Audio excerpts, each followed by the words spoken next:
ఆంధ్రప్రదేశ్లో మొన్నటి వరకు రాజకీయాలు తిరుమల లడ్డు చుట్టూనే తిరిగాయి. లడ్డు విషయంలో కల్తీ నెయ్యి జరిగింది. కల్తీ నెయ్యి ఆరోపణలు మొత్తం వైఎస్ జగన్ ప్రభుత్వంపై వేయడానికి ఎన్ని కుట్రలు చేయాలో అన్ని కుట్రలు చోటు చేసుకున్న పరిస్థితి అందరికీ తెలిసిందే. సో ఈ నేపథ్యంలో తాజాగా ఇదే తిరుమల తిరుపతి దేవస్థానానికి సంబంధించి పరకామణి చోరీ మరోసారి ఒక్కసారిగా అందరినీ ఉలిక్కి పడేలా చేస్తుంది.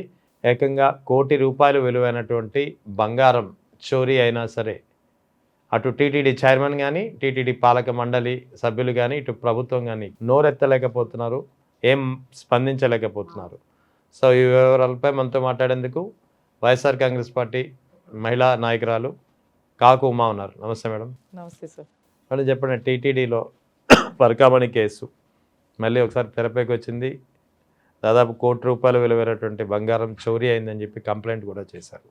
కానీ ఎవరు కనీసం స్పందించలేకపోతున్నారు దీన్ని. గతంలో చూసుకుంటే జగన్ గారి హయాంలో పరకామణిలో చోరీ జరిగిందని చెప్పేసి కూటమి ప్రభుత్వం ఏర్పడిన దగ్గర నుంచి కూడా దాని మీద పెద్ద చర్చ అయితే జరిపారు. మరి కూటమి నాయకులు, కూటమి అభిమానులు కావచ్చు, వీళ్ళందరూ కూడా. అయితే ఈరోజు రీసెంట్గా మరి కూటమి అధికారంలోకి వచ్చిన తర్వాత మరొకసారి పరకామణిలో జరిగినటువంటి చోరీ అతి భారీ స్థాయిలో, అంటే గతంలో కేవలం $76,000 అంటే 76,000 రూపీస్ మన దాంట్లో విలువైనటువంటి డాలర్స్ చోరీకి రవికుమార్ అనే వ్యక్తి పాల్పడ్డారని చెప్పేసి చాలా రాద్ధాంతం చేశారు. మరి ఇప్పుడు చూసుకుంటే ఇప్పుడు పెంచిలయ్య అనే వ్యక్తి, అక్కడ ఉద్యోగిగా ఉన్నటువంటి పెంచిలయ్య అనే వ్యక్తి ఆ లెక్కింపులో బంగారపు బిస్కెట్లు కావచ్చు, చెవుదిద్దులు కావచ్చు, గాజులు కావచ్చు, చైన్లు కావచ్చు, ఇవన్నీ కూడా చోరీ చేసి జ్యువెలరీ షాపుల్లో తనఖా పెట్టడాలు, మళ్ళీ ఇవన్నీ కూడా బ్యాంకుల్లో తనఖా పెట్టడాలు, ఇవన్నీ చేసాయని చెప్పి తెర మీదకి వచ్చాయి. ఆ తెర మీదకి రానివ్వకుండా మన కూటమి నాయకుల అండదండలతో అతన్ని కంప్లైంట్ ఏదైతే వచ్చిందో అతని మీద ఎఫ్ఐఆర్ ఫైల్ చేసి 14 రోజులు రిమాండ్కి తరలించి తర్వాత బెయిల్ ఇవ్వడం కూడా జరిగింది. ఇవన్నీ కూడా బయటికి రానివ్వకుండా చేశారు. ఈ మొత్తం నగదు వాల్యూ కలిపి సుమారు ₹1,00,00,000 దాకా ఉంది. మరి ఈరోజు ఇంత దారుణం జరుగుతూ ఉంటే కూటమి నాయకుల అండదండలతో, అదేవిధంగా టీటీడీ చైర్మన్ బిఆర్ నాయుడు గారి అండదండలతో ఇంత పెద్ద భారీ స్థాయిలో చోరీ జరుగుతూ ఉంటే కనీసం ఏ పేపర్లో అయినా సరే, పచ్చ మీడియా ఉంది కదా, మరి గతంలో 75,000 76,000కి ఏదైతే రవికుమార్ అనే వ్యక్తి చోరీ పాల్పడ్డారని చెప్తే జగనన్న హయాంలో దాని రికవరీ కింద దాదాపు 15 కోట్లు తన సొంత ఆస్తుల్ని టీటీడీ వాళ్ళకి ఇవ్వడం జరిగింది. మరి ఈరోజు ₹1,00,00,000 అప్పనంగా ఇంత అవినీతికి పాల్పడి మరి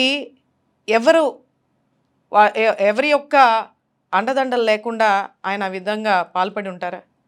కనీసం ఈరోజు దాని మీద చర్యలు లేవు. కనీసం పచ్చ మీడియా వాళ్ళు కానీ, ఏ పేపర్లో కానీ, వాళ్ళ అనుకూల మీడియా కానీ ఎక్కడా కూడా రానివ్వకుండా బయటికి ఇటువంటి అవినీతికి పాల్పడుతూ ఉన్నారు. మరి ఏదైతే పండితులు అన్నారో, పెద్ద పెద్ద సనాతనిస్టులు ఉన్నారో, వీళ్ళందరూ కూడా మరి దీని మీద ఎందుకు మాట్లాడట్లేదు? ఎంత దారుణంగా ఈరోజు తిరుమల శ్రీవారిని అప్రదిష్ట పాలు చేస్తూనే, ఆయన యొక్క సొమ్ముని దోపిడీ చేస్తూ ఇన్ని దారుణాలు పాల్పడతా ఉన్నా కూడా కనీసం నోరు విప్పనటువంటి పరిస్థితి. అని ప్రజలు కూడా ఇవన్నీ గమనించాలి, చూస్తూ ఉండాలి కూడా. చాలా భారీ స్థాయిలో జరిగింది. మరి ఇతని మీద చర్యలు లేవా? చర్యలు తీసుకోరా? మరి దాన్ని ఆపాదించేటటువంటి, దానికి సమర్థించేటటువంటి నాయకులపైన కూడా చర్యలు తీసుకోవాలి కదా. దీని గురించి ఎక్కడ ఎందుకు రానివ్వట్లేదు మీడియాలో? అది ఆ వీడియో బయటకు వచ్చినా సరే బిఆర్ నాయుడుపై ఎటువంటి చర్యలు కూడా ప్రభుత్వం ఇప్పటివరకు తీసుకున్న పరిస్థితి లేదు. సో అటువంటిప్పుడు ఈ విషయంలో ఏమైనా చర్యలు ఉంటాయని ఎక్స్పెక్ట్ చేయొచ్చా మనం?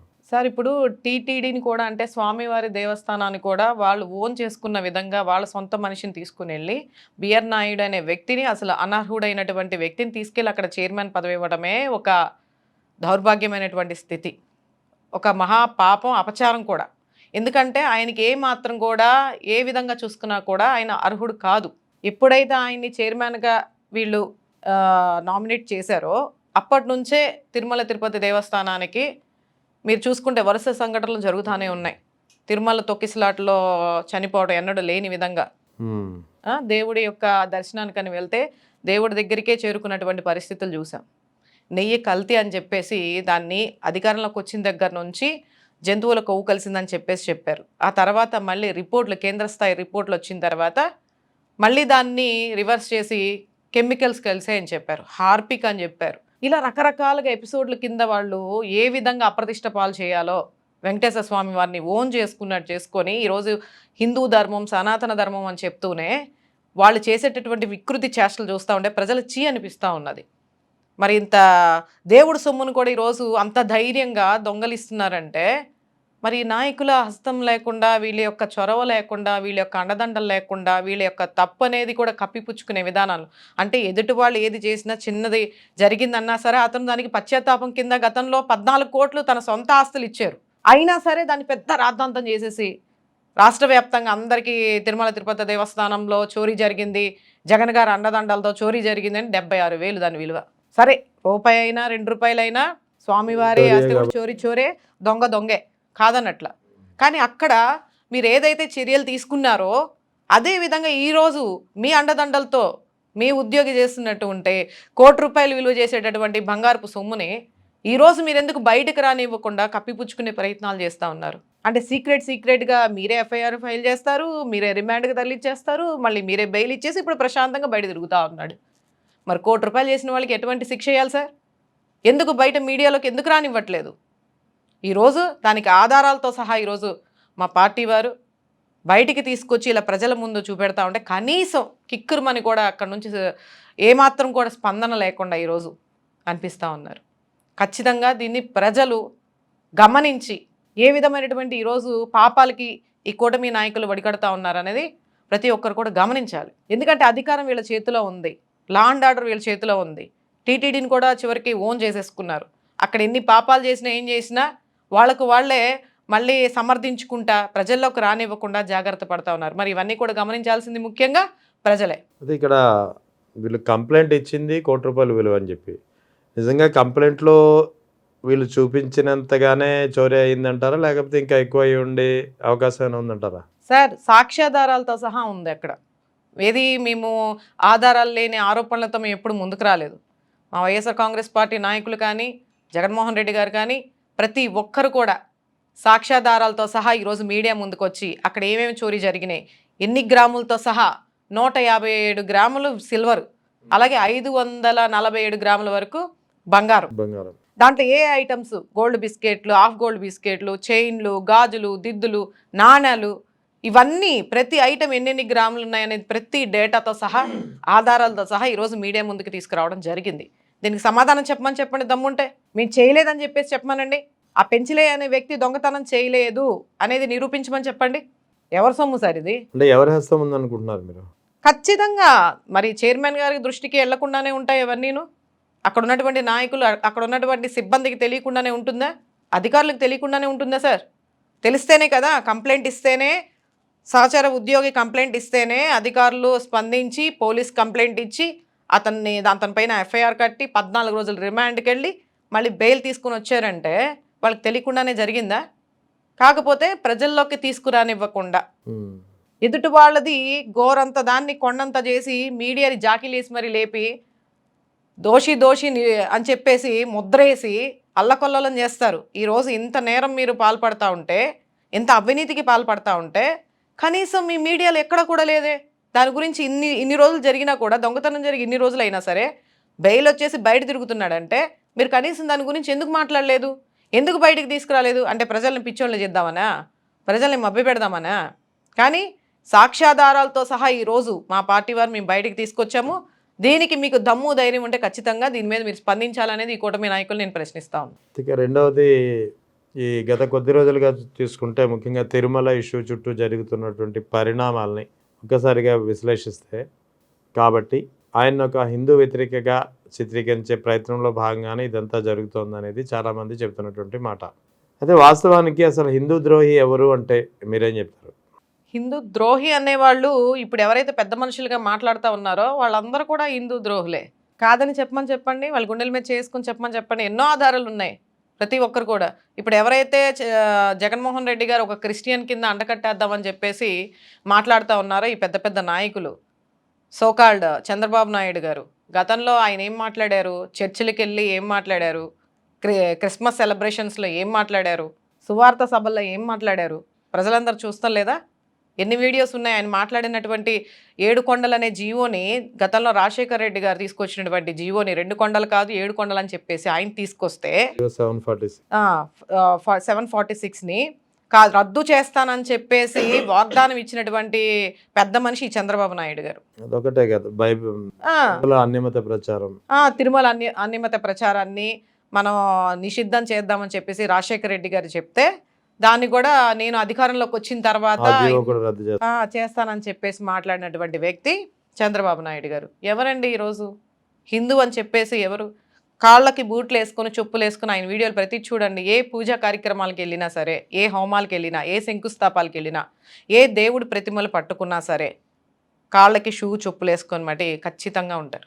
అదేవిధంగా మరి ఆయన కుటుంబ సభ్యులు ఎవరైతే ఈరోజు బైబిల్ పట్టుకోవడం నేరం, చర్చికి వెళ్ళడం నేరం అని చెప్పేసి మాట్లాడుతూ ఉన్నారో ఈ హిందూ ధర్మ పరిరక్షకులు ఎవరైతే ఉన్నారో, మరి ఆయన కుటుంబ సభ్యులే భువనేశ్వరి గారు వెళ్ళలేదా అండి? చర్చికి వెళ్ళలేదా? క్యాండిల్స్ వెలిగించలేదా? నారా లోకేష్ గారు వెళ్ళలేదా? మరి అదంతా ఎందుకు? ఇప్పుడు డిప్యూటీ సీఎంగా ఉన్నటువంటి పవన్ కళ్యాణ్ గారు ఆయన ఎవరిని పెళ్లి చేసుకున్నారండి? ఆయనే చెప్పారు కదా గతంలో, మేము బాప్టిజం తీసుకున్నాము. ఆయన వైఫ్ క్రిస్టియన్ కదా, మరి ఆయన ఈరోజు సనాతన ధర్మం కాపాడుతాను పరిరక్షకుడిని తీసుకున్నారంటే ఇంకా క్రైస్తవులో కలిసిపోయినట్టే కదా. మరి అంతే కదా, ఆయనే చెప్తున్నారు కదా. ఆయన కొంతసేపు చెప్పేది అదే, గతంలో చెప్పారు. ఆ వీడియోలు కూడా ఉన్నాయి, ఒకసారి చెక్ చేసుకోమని చెప్పండి. బాప్టిజం తీసుకున్నాను నేను, మా వైఫ్ అంటే ఆవిడ ఫస్ట్ నుంచి క్రిస్టియన్ పెళ్లి చేసుకున్నారు. ఈరోజు బైబిల్ పట్టుకోవడమే నేరం కింద చంద్రబాబు నాయుడు గారు చెప్తున్నారు. వైవి సుబ్బారెడ్డి గారు సతీమణి ఒక సందర్భంలో విజయమ్మ గారి చేతిలో ఉన్నటువంటి బైబిల్ని పట్టుకోమని ఇస్తే జస్ట్ ఆవిడ పట్టుకున్న దాన్ని అదేదో పెద్ద నేరంగా ఘోరంగా దాన్ని చూపించి మరి ఐటీటీ సోషల్ మీడియా వాళ్ళందరూ కూడా వాళ్ళు ఏదైతే పచ్చ మీడియా ఉందో దాంట్లో పెద్ద రాద్ధాంతం చేసి అదేదో పెద్ద నేరం ఘోరంలాగా బైబిల్ చేత్తో పట్టుకుంటేనే నేరం అయితే మరి క్రిస్టియన్ మహిళలు పెళ్లి చేసుకున్నటువంటి మీ పవన్ కళ్యాణ్ గారి పరిస్థితి ఏంటి? అలాగే మీరు చర్చిలకి వెళ్ళి సువార్త సభల్లోనూ క్రిస్మస్ సెలబ్రేషన్లోనూ మీ కుటుంబ సభ్యులందరూ మీరు పాల్గొన్నప్పుడు మరి మీరు ఏ విధంగా హిందూ ధర్మాన్ని పరిరక్షించే వాళ్ళుగా మీరు ఎలా చెప్పుకోగలుగుతున్నారు? అదేవిధంగా మీరు ఏదైతే ఇప్పుడు హోమ్ మినిస్టర్గా బాధ్యతలు ఇచ్చినటువంటి వంగల్పూడి అనిత గతంలో ఆవిడ కూడా చెప్పారు కదా, క్రిస్టియన్, నా బ్యాగ్ లో బైబిల్ ఉంటుంది, నా కార్ లో బైబిల్ ఉంటుంది, బైబిల్ లేదా నేను బయటికి రానని చెప్పేసి చెప్పారు. మరి అలాంటి ఆవిడకి ఈరోజు మీరు ఏ డిక్లరేషన్ ఇచ్చుకుంటా ఇన్నిసార్లు తిరుమలకి వెళ్తున్నారు, ఇన్నిసార్లు గుళ్ళకి వెళ్తున్నారు? ఈరోజు ఎవరైతే హిందూ ధర్మాన్ని పరిరక్షిస్తున్నా అని చెప్పుకుంటున్నటువంటి ఈ సోకాళ్ళు పెద్ద మనుషులు ఉన్నారో ఒకసారి గతంలోకి వెళ్ళి చూసుకుంటే చంద్రబాబు నాయుడు గారు ఇప్పుడు బైబిల్ పట్టుకుంటేనే నేరం ఘోరంగా చిత్రీకరించి అసెంబ్లీలో మాట్లాడుతూ ఉన్నారు. అదేవిధంగా ఓమ్నా కరుణాకర్ రెడ్డి గారి కూతురు పెళ్లి గురించి కూడా ఆయన మాట్లాడడం అసెంబ్లీలో. ఒకసారి బ్యాక్కి వెళ్ళి ఒకసారి చెక్ చేసుకోమని చెప్పండి చంద్రబాబు నాయుడు గారిని. ఆయన కానీ ఆయన కుటుంబ సభ్యులు కానీ ఎన్నిసార్లు చర్చిలకు వెళ్ళారు, ఆయన అధికారంలోకి రావడం కోసం మరి క్రిస్టియన్ సోదరులకి ఏమేమి వాగ్దానాలు ఇచ్చారు. గతంలో రాజశేఖర రెడ్డి గారి హయాంలో ఉన్నప్పుడు శ్రీవారి కోసం 2 కొండలు కాదు 7 కొండలు అని చెప్పేసేసి 746 జీవోని తీసుకొస్తే దాన్ని రద్దు చేస్తాము, అన్యమత ప్రచారానికి కూడా ఏదైతే తిరుమలలో జరగకూడదు అని చెప్పేసి రాజశేఖర రెడ్డి గారు గొప్ప స్థాయిలో ఆలోచించి ఏదైతే నిర్ణయం తీసుకున్నారో 747 ఏదైతే నిర్ణయం తీసుకున్నారో ఆ జీవోను కూడా రద్దు చేస్తానని చెప్పేసి వాగ్దానాలు ఇచ్చినటువంటి మరి ఈ పెద్ద మనిషి చంద్రబాబు నాయుడు గారు ఈరోజు బైబిల్ పట్టుకుంటే తప్పు, లేదంటే పేర్లు అంటే క్రిస్టియన్ విధానంలో మ్యారేజ్ చేసుకున్నారని చెప్పేసి బోమ్నా కరుణాకర్ రెడ్డి గారి కూతురు గురించి మాట్లాడడం, ఇవన్నీ కూడా ఎలా ఉన్నాయంటే సార్ ఈరోజు వీళ్ళు అధికారంలోకి వచ్చి అధికారాన్ని అంతా కూడా ఎటువైపు టర్న్ చేస్తున్నారంటే కులాల్ని మతాల్ని రెచ్చగొట్టి విద్వేషాలను చెలరేగించే విధానంలోకి తీసుకెళ్తా ఉన్నారు. మరి భువనేశ్వరి గారు చర్చికి వెళ్ళలేదా? క్యాండిల్స్ వెలిగించలేదా? మరి క్రిస్టియన్ సోదరుల యొక్క సభల్లో పాల్గొనలేదా? అలాగే నారా లోకేష్ గారు వెళ్ళలేదా? సువార్త సభల్లో కానీ లేకపోతే క్రిస్మస్ సెలబ్రేషన్స్లో కానీ ఆయన వెళ్ళలేదా? అదంతా ఎందుకు సార్? ఇప్పుడు పవన్ కళ్యాణ్ గారు ఉన్నారు, పవన్ కళ్యాణ్ గారు సతీమణి ఆవిడ ఎవరు సార్? క్రిస్టియనే కదా. ఒక క్రిస్టియన్ మహిళని పెళ్లి చేసుకున్నటువంటి పవన్ కళ్యాణ్ గారు ఈరోజు రాష్ట్రానికి డిప్యూటీ సీఎంగా ఉన్నారు. మరి ఏ విధంగా ఆయనకు ఆ పదవి ఇచ్చారు? అదేవిధంగా మళ్ళీ ఈరోజు ఆయన కొత్తగా సనాతనిస్ట్గా చాలా పెద్ద పెద్ద మాటలు పెద్ద పెద్ద ప్రగల్భాలు పలుకుతూ ఉన్నారు. మరి వీళ్ళు చేసేవన్నీ ఏంటి? మరి వీళ్ళందరూ అనర్హులు కదా. బైబిల్ పట్టుకుంటేనే తప్పు అన్నారు. వైవి సుబ్బారెడ్డి గారు సతీమణి గారి చేతిలో బైబిల్ ఉందంటే అదొక సందర్భంలో ఒక ఇన్సిడెంట్ విజయమ్మ గారు ఆ చేతికి పట్టుకోమని ఇస్తే దాన్ని పెద్ద నేరంగా ఘోరంగా చిత్రీకరించి ఈ ఐటీడీపీ ఏదైతే పచ్చ మీడియా ఉందో దాన్ని చాలా హైలైట్ చేసి మాట్లాడారు. ఈరోజు ఏం జరుగుతూ ఉంది రాష్ట్రంలో? కులాలకి మతాలకు మధ్య విద్వేషాలను చెలరేగించేలాగా మాట్లాడుతూ ఉన్నారు. ఇదేమైనా పద్ధతేనా? అంత పెద్ద మనిషి ఆ స్థాయిలో ఉండి ఇలాంటివి మాట్లాడొచ్చు అసలు అసెంబ్లీలో, అది కూడా. పైగా ఇప్పుడు మీరు హోమ్ మినిస్టర్గా ఆంధ్రప్రదేశ్కి ఉన్నటువంటి వంగల్పూడి అనిత గారు గతంలో ఏం మాట్లాడారండి ఆవిడ? నా బ్యాగ్లోనూ బైబిల్ ఉంటుంది, నా కార్లోనూ బైబిల్ ఉంటుంది, ఐఎమ్ క్రిస్టియన్, బైబిల్ లేదే నేను బయటికి వెళ్ళని చెప్పేసి మాట్లాడారు. మరి అలాంటి ఆవిడకి ఈరోజు హోమ్ మినిస్టర్గా మీరు ఏ విధంగా అధికారాన్ని ఇచ్చారు? ఇవన్నీ తప్పు కదా. అంటే పక్కనో లేదా చిన్నదాన్ని ఉంటే దాన్ని పెద్ద రాద్ధాంతం చేసి చూపిస్తున్నారు కదా. ఇవన్నీ మీ వైపు ఉన్నవి కాదా? ఈరోజు ఏ డిక్లరేషన్తో వంగల్పూడి అనిత గారు పదే పదే పదే పదే దేవస్థానాల్లోకి ఈరోజు ఏ డిక్లరేషన్ ఇచ్చేసి వెళ్తున్నారు ఆవిడ? తిరుమల ఎన్నిసార్లు దర్శనం చేసుకొని ఉంటారు ఈ 20 నెలల కాల వ్యవధిలో? ఎన్నిసార్లు కళ్యాణంలో పాల్గొని ఉంటారు? ఎన్నిసార్లు స్వామివారికి పట్టు వస్త్రాలు సమర్పించే ప్రతి గుళ్ళో కూడా, ఇక్కడ విజయవాడ ఇంద్రకీలాద్రి మీద కావచ్చు, సింహాచలంలో కావచ్చు, అన్ని గుళ్ళు తిరిగేస్తున్నారు. మరి ప్రతిసారి ఆవిడ డిక్లరేషన్ ఇచ్చే వెళ్తున్నారా? మాట్లాడాలనుకుంటే చాలా ఉంటాయి సార్. ఈరోజు ప్రజలు ఏంటంటే ప్రజల్ని ఒక తప్పుదారి పట్టించే విధానంలో కులాలని మతాలని రెచ్చగొట్టే, క్రిస్టియన్ అంటే ఏమన్నా టెర్రరిస్టా? క్రిస్టియన్ గుళ్ళకి వెళ్ళకూడదని చెప్పేసి ఏదన్నా రాజ్యాంగంలో రాసిందా సార్? రాజ్యాంగంలో రాసిందా? మన ఇండియా అంతా కూడా ఏమని చెప్పుకుంటాం? సెక్యులర్ పార్టీ అని చెప్పేసి మనమే చెప్పుకుంటాం. అటువంటిది ఈరోజు క్రిస్టియన్ ఒక హిందూ గుడికి వెళ్ళకూడదు, ఒక హిందువు చర్చికి వెళ్ళకూడదు, ఒక ముస్లిము గుడికి బాబా గారిని పూజించకూడదు, లేదంటే హిందూ గుడికి వెళ్ళకూడదు, చర్చికి వెళ్ళకూడదని ఎక్కడన్నా రాజ్యాంగంలో రాసిందా? ఎందుకు ఈ విధమైనటువంటి, అంటే ఏమీ లేదు. జగన్మోహన్ రెడ్డి గారిని ఒక క్రిస్టియన్ అనేది ఒక ముద్ర వేసి ఆయన ఒకటే మాట చెప్పారు, నా మతం మానవత్వం అనేసి. అంత చక్కగా ఎవరైనా చెప్తారా సార్? ఇప్పుడు మన యొక్క ఆలోచనలు, మన యొక్క అభిప్రాయం అది. నా ఇష్టం, నేను ఏ దేవుడిని పూజించుకుంటాను అనేది అది నా హక్కు. కానీ నా వల్ల మిమ్మల్ని ఏమి ఇబ్బంది పెట్టట్లేదే. ఆయన చాలా క్లియర్గా చెప్పారు, 4 గోడల మధ్య నేను బైబిల్ని పాటిస్తాను, బయటికి వెళ్తే గడప దాటి బయటికి వెళ్తే నేను హిందూ ధర్మాన్ని గౌరవిస్తాను, పాటిస్తాను, అలాగే ముస్లిం ధర్మాన్ని పాటిస్తాను, గౌరవిస్తాను అని అంత క్లియర్గా చెప్పిన తర్వాత కూడా ఏదైనా సరే చేసేసి వీళ్ళని ఏదో ఒకటి అంటకట్టేసేసి హిందువుల ఓటింగ్ అంతా కూడా దూరం చేయాలి జగన్మోహన్ రెడ్డి గారికి అనే ఒక కాన్సెప్ట్తో ఈరోజు ప్రజలకి కావాల్సినటువంటి ప్రయోజనాలు కానీ, ప్రజలకు ఇచ్చినటువంటి వాగ్దానాలు కానీ అవన్నిటి గురించి కూడా ఎక్కడ ప్రస్తావన చేయకుండా మాట్లాడితే కులాలు రెడ్డియా చౌదరియా అని మాట్లాడతారు అసెంబ్లీలో, లేదంటే మతాలు చెలరేగించేలాగా క్రిస్టియన్ అని చెప్పేసి మాట్లాడుతూ ఉన్నారు. ఎక్కడికి పోతా ఉంది ఇది? ప్రజాస్వామ్య విరుద్ధంగా ఈరోజు రాజకీయాలు చేస్తూ ఉన్నారు. సొంత రాజ్యాంగాన్ని నిర్మించుకుని రెడ్ బుక్ రాజ్యాంగాన్ని అమలుపరుస్తూ ఉన్నారు. ఇంత దారుణమైనటువంటి పరిస్థితుల్లో ఈరోజు మన ఆంధ్రప్రదేశ్ రాజకీయాలు కొనసాగుతూ ఉన్నాయి అనేది ప్రతి ఒక్కరు కూడా ఆలోచన చేయాలి. రైట్గా ఇటీవల చంద్రబాబు నాయుడు, ముఖ్యమంత్రి చంద్రబాబు నాయుడు చేసినటువంటి వ్యాఖ్యలు ముఖ్యంగా పిల్లల గురించి, 22 కన్నా ఎక్కువ మందిని కంటే 25,000 ఇస్తామని చెప్పి నగదు పారితోషికాన్ని ప్రకటించారు. ఓవైపు ఇండియా ఇప్పటికే చైనాని దాటి ఓవర్ పాపులేషన్తో సఫర్ అవుతున్నటువంటి పరిస్థితి. మరి అటువంటిప్పుడు ఒక ముఖ్యమంత్రి స్థాయిలో ఉండి చట్టసభలో ఇలాంటి ప్రకటన చేయొచ్చు? ఆయనదేం పోతుందండి, వాగ్దానాలు ఎన్నైనా ఇచ్చేస్తారు. అంటే చేసేది కాదు కదా. ఇప్పుడు పిల్లల్ని కనమనేసి అంత ఈజీగా చెప్పేస్తున్నారు. ఒక పక్కన గతంలో దాని గురించి ఒక ఉద్యమాల్లాగా రెవల్యూషన్ తీసుకొచ్చేలాగా ఎక్కువ జనాభాని మనం నిర్మూలించుకోవాలి, ఇంటికి ఒకళ్ళే ఉండాలి, ఇద్దరు ముద్దు అని చెప్పేసి స్లోగన్స్ కూడా మన గతంలో మన పెద్దవాళ్ళందరూ కూడా చేస్తున్నారు. ఎక్కువ జనాభా ఉంటే కరువు కాటకాలు వస్తాయని చెప్పేసి. కానీ ఈరోజు అంటే అధికారంలోకి వచ్చే ముందు కూడా ఇదే ఫార్ములాని కొద్దిగా అప్లై చేశారు. అమ్మ ఒడి అని చెప్పేసి జగన్మోహన్ రెడ్డి గారు తీసుకొస్తే అది ఎందుకు చేశారు? ఆల్రెడీ ఉన్నటువంటి పిల్లలు, ఇంట్లో ఒక్కొక్కళ్ళు 3, 4 ఉన్నటువంటి పిల్లలు, వాళ్ళని పోషణకి భారం అయిపోతుందని చెప్పేసి ఆ పిల్లల్ని తీసుకెళ్ళి బాల కార్మికుల్లాగా అక్కడ ఇక్కడ పనుల్లో పెడతా ఉంటే వాళ్ళని సేవ్ చేయడానికి, వాళ్ళకి మంచి ఎడ్యుకేషన్ ఇవ్వడం కోసం పిల్లలందరినీ కూడా అంటే వేరే వివిధ బాల కార్మికుల్లాగా షాపుల్లోనో చిన్న చిన్న జీతాలకి తల్లిదండ్రులేమో పోషించలేక వాళ్ళు పనులకి వెళ్ళి జీవనోపాధి భారంగా మారినప్పుడు అలాంటి పిల్లల కోసం అమ్మఒడి అనే ఒక మంచి కార్యక్రమాన్ని జగన్మోహన్ రెడ్డి గారు తీసుకురావడం జరిగింది. మరి అదే అమ్మఒడిని ఈరోజు తల్లికి వందనం అని చెప్పేసి ఎంతమంది పిల్లలు ఉంటే అంతమందికి 25,000 ఇస్తామని చెప్పేసి వాగ్దానం చేశారు ఎన్నికలకు ముందు.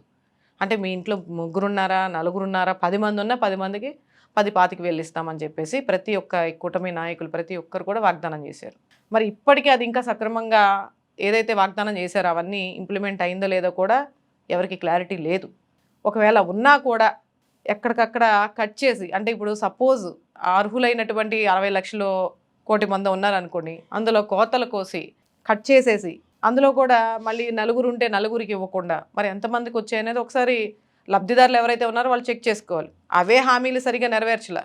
మళ్ళీ ఈరోజు కొత్తగా వచ్చేసి మళ్ళీ ఇంకొక 25,000 ఇస్తాం, పిల్లల్ని కనండి అని చెప్పేసి ఈయన మాట్లాడుతున్నారంటే దాని వెనకాల ఖచ్చితంగా ఏదో పెద్ద కుట్ర అనేది ఉంటుందనేది ప్రతి ఒక్కరు కూడా ఆలోచన చేస్తూ ఉన్నారు. చంద్రబాబు నాయుడు గారు మాట్లాడారు అంటే దాని వెనకాల ఖచ్చితంగా ఉంటుంది ఏదో ఒకటి. ఆయన ఏదన్నా మాట్లాడితే దాని ఊరికే ఏది మాట్లాడరు. కాబట్టి ఈరోజు అధిక జనాభాని నిర్మూలించుకోవాలని గతంలో మనం ఏదైతే మాట్లాడామో, ఈరోజు జనాభాని పెంచాలి అని చెప్పేసి 25,000 ఇస్తామని చెప్పేసి నీ 25,000 కోసం పిల్లల కంటే వాళ్ళ పోషణ ఏంటి? వాళ్ళకి ఈరోజు కావాల్సినటువంటి రాష్ట్రంలో మౌలిక వసతులే లేవు. ఉన్నటువంటి విద్యని ఉచిత విద్యని ఇవ్వట్లేదు, ఉచిత వైద్యాన్ని అందించలేకపోతున్నారు. మనకు కావాల్సింది ఏంటంటే మౌలిక వసతులు, విద్య, వైద్యం, విద్య, ఉచిత వైద్యం, ఉపాధి ఎప్పుడైతే ఆ రాష్ట్రంలో ఉంటాయో కనీస మౌలిక వసతులు కల్పిస్తారో అక్కడ ఏది చేసినా చలామణి అవుతుంది. ఈరోజు మీరు ఉచిత విద్యని రంజేడు నాడు నేడు కార్యక్రమాన్ని ముందుకు తీసుకెళ్ళడానికే నానా తంటాలు పడతా ఉన్నారు. బకాయిలు ఇవ్వాల పిల్లలకి, ఏది ఆ తల్లికి వందనం అనే బకాయిలు ఇవ్వాల, పేరు మార్చి పెట్టుకున్నారు కదా అమ్మఒడిని కాస్త తల్లికి వందనం, ఆ బకాయిలు ఇంతవరకు ఇవ్వాల. పిల్లలందరూ కూడా, విద్యార్థులందరూ కూడా రోడ్ల మీదకి వచ్చి ధర్నాలు చేస్తా, గగ్గోలు పెడతా, ఎగ్జామ్స్ కూడా రాయలేనటువంటి పరిస్థితిలో ఉన్నది విద్యా వ్యవస్థ. అదేవిధంగా మరి ఉచిత ఆరోగ్యశ్రీ బకాయిలు, ఈరోజు సరైనటువంటి వైద్యం లేక పేద ప్రజలు ఎన్ని ఇబ్బందులు పడుతున్నారనేది, రోడ్ల మీదకి వచ్చి ధర్నాలు, నిరసనలు ఏ విధంగా వ్యక్తం చేస్తున్నారనేది అది కూడా వీళ్ళ చేతకంతనానికి ఒక నిదర్శనం. ఇటువంటి పరిస్థితుల్లో ఉన్న వాటిని నిలబెట్టుకోలేనప్పుడు, ఇచ్చినటువంటి వాగ్దానాలనే మీరు నెరవేర్చలేనప్పుడు మళ్ళీ కొత్తగా మీరు 25,000 ఇస్తున్నారంటే దాని వెనక ఏదో ఖచ్చితంగా పెద్ద కుట్రే ఉంటుంది. పైగా ఒకటి, వీళ్ళకి కావాల్సినటువంటి మౌలిక సదుపాయాలు కల్పించే విధానంలో ఫెయిల్యూర్ అయ్యి కనీసం ఇచ్చిన వాగ్దానాలు కూడా నెరవేర్చలేనటువంటి పరిస్థితిలో ఉండి కూడా ఇంకా మీరు ఏదో ప్రజల్ని మభ్యపెట్టాలని చెప్పేసి 25,000 ఇస్తా ఉంటే 25,000 దేనికి సరిపోతాయి? ఎల్కేజీ పిల్లవాడికి స్కూల్లో అడ్మిషన్ కూడా ఇవ్వరు కనీసం. అంటే ఆ పిల్లవాడు సంవత్సరానికి సరిపడే డైపర్స్ కూడా రావు నాకు తెలిసి ఆ 25,000. ఒకవేళ అదే విధానాన్ని ఇంప్లిమెంట్ చేయాలి అంటే ముందు మీ కుటుంబంలో నుంచి ఇంప్లిమెంట్ చేయండి. మరి మీరెందుకు అధిక జనాభా, ముగ్గురు కానండి, నలుగురు కానండి, 25,000 ఇస్తాను ఇప్పుడు అంటున్నారు కదా, మరి మీరెందుకు ఒక్కరితో సరిపెట్టుకున్నారు? చంద్రబాబు నాయుడు గారేమో ఒకళ్ళనే కనాలి, లోకేష్ గారేమో ఒకళ్ళే కనాలి, కానీ జనాల మటుకి ముగ్గురు నలుగురు కనాలి మీరు ఇచ్చే 25,000 కోసం. కాబట్టి ఇది చాలా అరికట్టాల్సినటువంటి విషయం. ఇప్పటికే చైనాని దాటిపోయినటువంటి ఇండియా పాపులేషను మీరు ఇచ్చే సలహాల వల్ల, ఈ చెత్త సలహాల వల్ల ప్రజల్ని ఇంకా అట్టడుగు స్థాయికి దించే విధంగా, ఇంకా కరువు కాటకాలకి వాళ్ళు ఇంకా ఊబిలోకి దించే విధంగా మీరు ఉన్నాయే తప్ప రాష్ట్రాన్ని, రాష్ట్ర ప్రజల్ని బాగు చేసే విధానంలో లేదనేది ఒకసారి ముఖ్యమంత్రి గారు ఆలోచించాలి. రైట్. ఇక ఈ మధ్యన పరకాల ప్రభాకర్ గారు రాసినటువంటి ది వైర్ ఆంగ్ల వెబ్సైట్లో 2024 ఎన్నికల్లో ఒక మిస్చీఫ్ మిరాకిల్ జరిగిందా అని చెప్పి ఒక కథనం రాశారు. అంటే ఇప్పటివరకు ఏదైతే ఈవీఎంలపై అనుమానాలు వ్యక్తమయ్యాయో 2024 ఫలితాల తర్వాత ఆయన రాసిన కథనం ద్వారా వాటికి బలం చేకూరినటువంటి ఆధారాలు కనిపించాయి. ఇది పెద్ద ఎత్తున చర్చనీయాంశంగా మారుతుంది. సో ఈ క్రమంలో అసలు సగటు ఓటర్ ఏమనుకుంటున్నాడు, అసలు ఏంటి, దాని మీద మీ అభిప్రాయం ఏంటి? ప్రతి ఒక్క నియోజకవర్గంలో మన 2024 సార్వత్రిక ఎన్నికల్లో ప్రతి ఒక్క నియోజకవర్గంలో ఓట్ల లెక్కింపులో తేడాలు వచ్చేసాయి అని చెప్పేసి కామన్ పర్సన్ కూడా చెప్తా ఉన్నారు. కామన్ పర్సన్ అంటే ఇప్పుడు పరకాల ప్రభాకర్ రావు గారు చెప్పడమే కాదు, కొంతమంది పరిశీలకులు కానీ, కొంతమంది మేధావులు కానీ చాలామంది చాలా విధాలుగా రిపోర్ట్ ఇవ్వడం జరిగింది. గతంలో రాహుల్ గాంధీ గారు కూడా దాని గురించి పెద్ద ఎత్తున చర్చ జరిపారు. ఎక్కడైతే మీరు బ్యాటరీ ఛార్జింగ్ అనేది కూడా మొన్న ఇష్యూ వచ్చింది, ఈవీఎం బ్యాటరీ ఛార్జింగ్ అంటే యూస్ చేసిన తర్వాత మళ్ళీ ఫుల్ లెక్కింపు టైంలో ఫుల్ ఛార్జింగ్ ఎట్లా ఉందని చెప్పేసి చాలామందికి క్వశ్చన్ కూడా వచ్చింది. అవన్నీ పక్కన పెడితే ఈరోజు పరకాల ప్రభాకర్ గారు చెప్పిన దాంట్లో 100%, 100కి 100 వాస్తవాలు అయితే ఉన్నాయి. మరి గమనించిన ప్రజలైతే ఒక్కసారి ఆలోచించాలి. ఎందుకంటే ఆయన చెప్పిన విధానాలు ఏముందంటే 11:45 నుంచి టైమింగ్ ఏదైతే ఉందో 11:45 నుంచి 2 వరకు తెల్లారగట్ల 2 ఆ ప్రాంతం వరకు ఎన్నికలు జరిగాయని చెప్పేసి చెప్పడం జరిగింది. మరి సుమారు దాదాపు 17,19,000 ఓట్లు పోలాయని చెప్పేసి కూడా చెప్పడం జరిగింది. మరి అలా చూసుకుంటే కనుక మొత్తం 3,500 బూతుల్లో 17,19,000 ఓట్లు పోలైనప్పుడు సుమారుగా చూసుకుంటే ఒక్కొక్క బూత్లో కనుక చూసుకుంటే 495 మంది ఓటర్లు ఉన్నట్టుగా మనం లెక్కలు. 495 మంది అంటే ఒక నిమిషానికి మనం చూసుకున్నా సరే నలుగురు, అంతే కదా సార్? అంతే, నలుగురు ఓట్లు వేసినట్టు. అది ఎట్లా పాసిబుల్ ఉంటుంది సార్? అంటే ఒక నిమిషంలో నలుగురు ఓటర్లు ఓట్లు వేయగలిగేంత సమయం, ఒక నిమిషంలో నలుగురు ఓటు వేయగలరా? అది కూడా 2 ఓట్లు వేయాలి. 2 ఎంపీకి ఒకటి, ఎమ్మెల్యేకి ఒకటి. మరి ఇవన్నీ కూడా మనం పరిశీలిస్తే నిజంగా పరకాల ప్రభాకర్ గారు చెప్పింది 100కి 100% వాస్తవం. అంత క్యాలిక్యులేషన్లోనే అంతా తెలిసిపోతుంది కదా సార్. ఇప్పుడు కేవలం 2 గంటల కాల వ్యవధిలోనే 17,19,000 ఓట్లు పోలైనాయి అంటే అసలు అది ఎలా పాసిబుల్? అసలు ఆ టైంలో వచ్చి అంతమంది 3,500 బూతుల్లో అన్ని ఓట్లు పోలేయంటే అసలు చాలా ఆశ్చర్యకరమైనటువంటి విషయం ఇది. మరి దీని మీద పరిశీలకులు, మరి సామాన్య ప్రజలు కానీ, మరి దీని మీద ఆరోపణలు వస్తున్నప్పటికీ కూడా ఈ కూటమి నాయకులు నోరు మెదపకుండా కనీసం దాని గురించి ఎక్కడా కూడా, మరి బీజేపీ శ్రేణులు కావచ్చు, టీడీపీ వాళ్ళు కావచ్చు, జనసేన నాయకులు కావచ్చు, ఇప్పటి వరకు 21 నెలలు వస్తున్నా సరే ఈవీఎం ట్యాంపరింగ్ గురించి ప్రతి ఒక్కరు కూడా వాళ్ళు స్టేట్మెంట్లు ఇస్తున్నా దాని గురించి ఎక్కడా కూడా స్పందన లేదు. ఎందుకంటే స్పందన ఇస్తే ఏదో ఒక మాట జారి బయటకు వచ్చేస్తారు, నిజాలు బయటపడిపోతాయనే ఒక అభద్రతా భావంతో ఈరోజు రాష్ట్రంలో ఇన్ని జరుగుతున్నా మరి మీ మీద ఆరోపణలు వస్తున్నాయి, దాన్ని ఖండించుకునే తత్వం ఉండాలిగా మీలో. మీరు చేయలేనప్పుడు ఇది వాస్తవం అని చెప్పేసి మీరు చెప్పాలి కదా. ఎందుకు ఖండించలేకపోతున్నారంటే ఖచ్చితంగా గుమ్మడికాయల దొంగ ఎవరంటే భుజాలు దడుకున్నట్టుగా సైలెంట్గా ఒక్కొక్కళ్ళు ఎందుకులే ఒకసారి ఏదన్నా దాని గురించి ఎవరికన్నా పోనీ ఈ మామూలుగా అయితే ఏదైనా చిన్న విషయానికి చంద్రబాబు నాయుడు గారు వాళ్ళ టీంని పెట్టి మరి ప్రెస్ మీట్లు అయ్యి పెట్టిస్తారు. మరి ఇంత పెద్ద ఇష్యూ జరుగుతున్నప్పుడు ఇంత పెద్ద పరిశీలకులు ఇప్పుడు పరకాల ప్రభాకర్ కానీ అంత గతంలో కానీ ప్రతి ఒక్కరు కూడా ఇదే మాట ఎన్నోసార్లు అన్నాం. వైఎస్ఆర్సీపీ నేతలు కూడా చాలామంది అన్నారు దానికి సవాలు విసురుతున్నామని. కనీసం అటు నుంచి స్పందన కూడా లేదు. అంటే ఏంటి ఇక్కడ అర్థం ఏంటి? ఖచ్చితంగా ఈవీఎం ట్యాంపరింగ్ జరిగింది. ఖచ్చితంగా ఇప్పుడున్నటువంటి నాయకులు కానీ ఈ కూటమి గెలవడానికి కారణం ఈవీఎం ట్యాంపరింగ్ ఖచ్చితంగా ఉందనేది చాలా స్పష్టంగా అర్థమవుతా ఉంది. ఇంక ఇందులో నో డౌట్. రైట్. ఇక ఈ మధ్యన లోకేష్ సీఎం పీఠంపై కూర్చోబెడతారు నారా లోకేష్ని, చంద్రబాబు నాయుడు కేంద్ర రాజకీయాల్లోకి వెళ్తారని ఒక చర్చ నడుస్తుంది. సరే, ఆయన కేంద్ర రాజకీయాల్లోకి వెళ్తారా లేదా అనేది పక్కన పెడితే ఉగాది తర్వాత మాత్రం నారా లోకేష్ని ముఖ్యమంత్రి పీఠంపై కూర్చోబెట్టేందుకు దాదాపుగా రంగం సిద్ధమైందనేది ప్రాథమికంగా తెలుస్తుంది. సో ఆయన కేంద్ర రాజకీయాల్లోకి వెళ్తారా లేదా అది సెకండరీ. అది but Nara Lokesh will be a CM of Andhra Pradesh after Ugadi అనేది కన్ఫర్మ్గా తెలుస్తుంది. సో ఒకవేళ అదే జరిగితే జనసేన పరిస్థితి ఏంటి, జన సైనికుల పరిస్థితి ఏంటి? జనసేనాని పరిస్థితి ఎలా ఉందో అందరికీ తెలుసు. జన సైనికులు ముఖ్యంగా కాపు సామాజిక వర్గం నిర్ణయం ఎలా ఉండబోతుందంటే మీరేం చెప్తారు? వాస్తవాలు ఏంటంటే ఊహాగానాల్లో వీళ్ళందరూ కూడా ఈరోజు కూటమి నాయకులు ఊహాగానాల్లో గడిపేస్తున్నారు కొంతవరకు.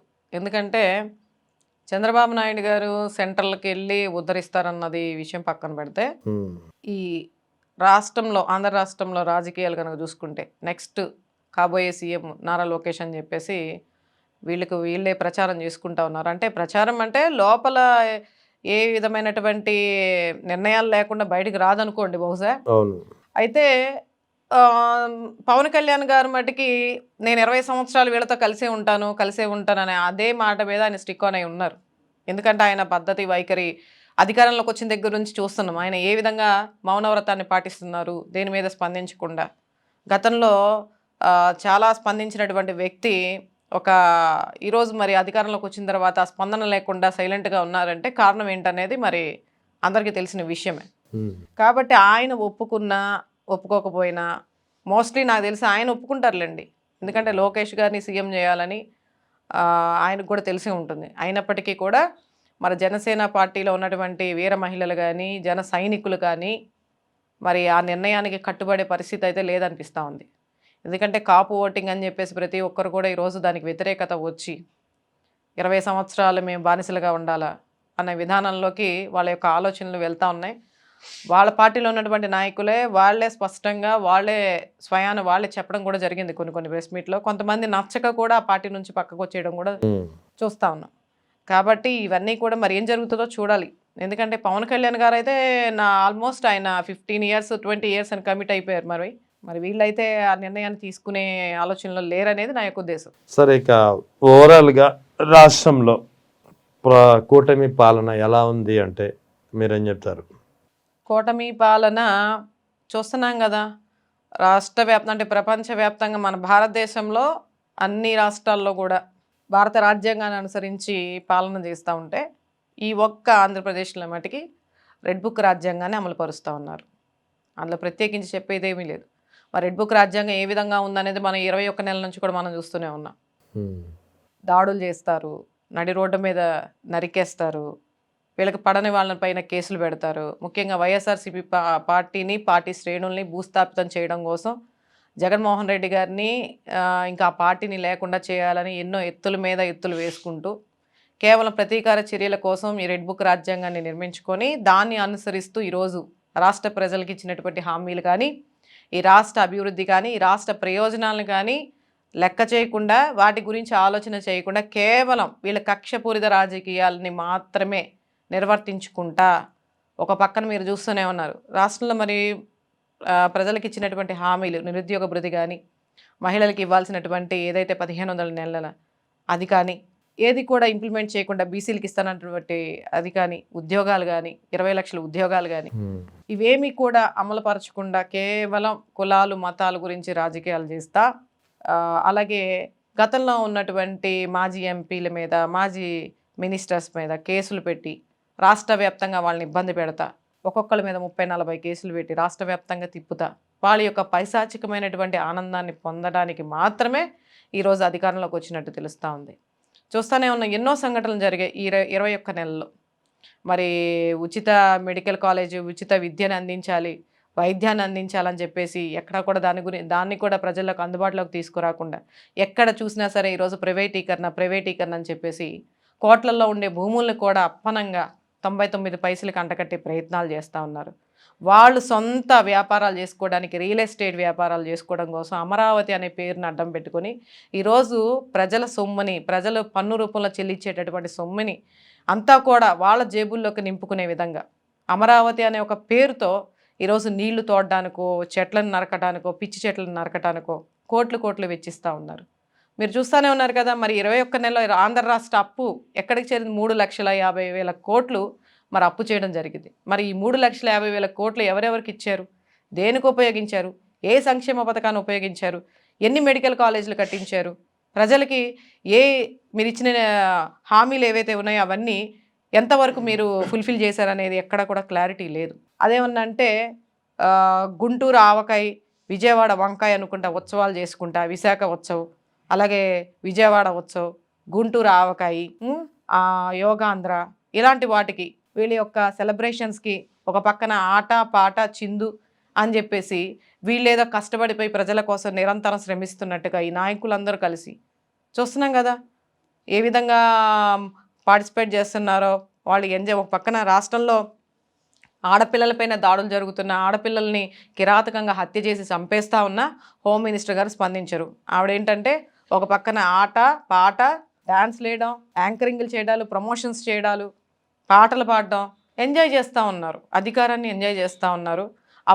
రాష్ట్రాన్ని అప్పుల ఊబిలోకి తీసుకెళ్తా ఉన్నారు. రాష్ట్ర ప్రయోజనాలను ఏమాత్రం కూడా పట్టించుకోకుండా కేవలం ఈరోజు వాళ్ళ యొక్క ప్రతీకార చర్యలకు మాత్రమే ఈ పరిపాలన కొనసాగుతూ ఉన్నదనేది మనందరం కూడా తెలుసుకోవాలి. సరే, మరి దీనికి ఆన్సర్ ఏంటండి? 2029లో ఎలా ఉండబోతుందంటే ఏం చెప్తారు?